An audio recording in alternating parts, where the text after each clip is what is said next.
Of Grand Rapids wants a federal judge to dismiss a lawsuit aimed at keeping police recordings from the press and from being used against a fired 20-year police lieutenant. But now the side fighting to keep the recordings out of the public eye says it might be the city that's looking to cover things up.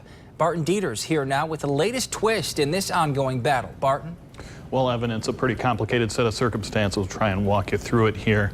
Perhaps not since Richard Nixon's missing 18 minutes of Watergate tapes has there been so much interest in a recording. This all stems from the November 19th incident where an officer called in to say that he'd pulled over then assistant prosecutor Joshua Kuiper driving the wrong way on a city street and striking a parked, occupied car. The prosecutor was not given a breathalyzer test or arrested, but instead was driven home by police. This crash out here is Josh Kuiper from the prosecutor's office that's hammered going the wrong way on Union and plugged a parked car. Stop. 3407. All right. The person saying stop is former Lieutenant Matthew Janiski. He's telling the officers on the scene to switch to a line listed as non-recorded. The two officers on the scene would be punished but kept to their jobs. Janiski was fired. Now the city and the lieutenant are in court battling over the termination and also over the fact that the non-recorded line was actually recorded. The city and the media say the recording should be public. Janiski's attorney, Andrew Rodenhouse, says the city violated his client's constitutional rights by recording the line. This isn't your private phone. This isn't your cell phone. This is work product that you're using. You have no expectation of privacy.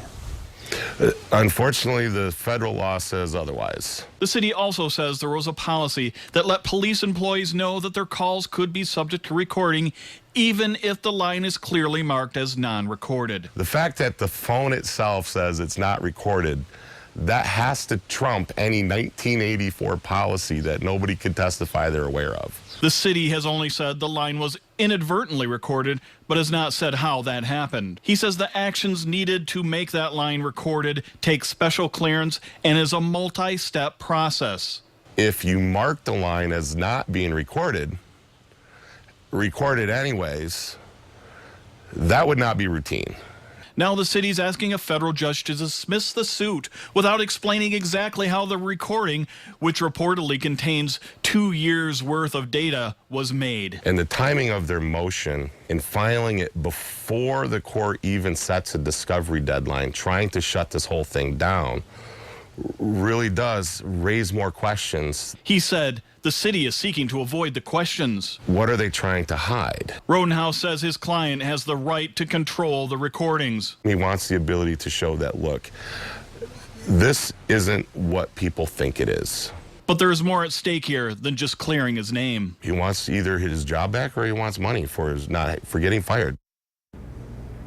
Now, meanwhile, there's a separate state case where the media is seeking to get the recordings under the Freedom of Information Act.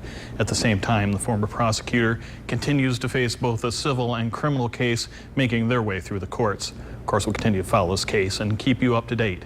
In studio, Barton Dieter's 24-hour News 8.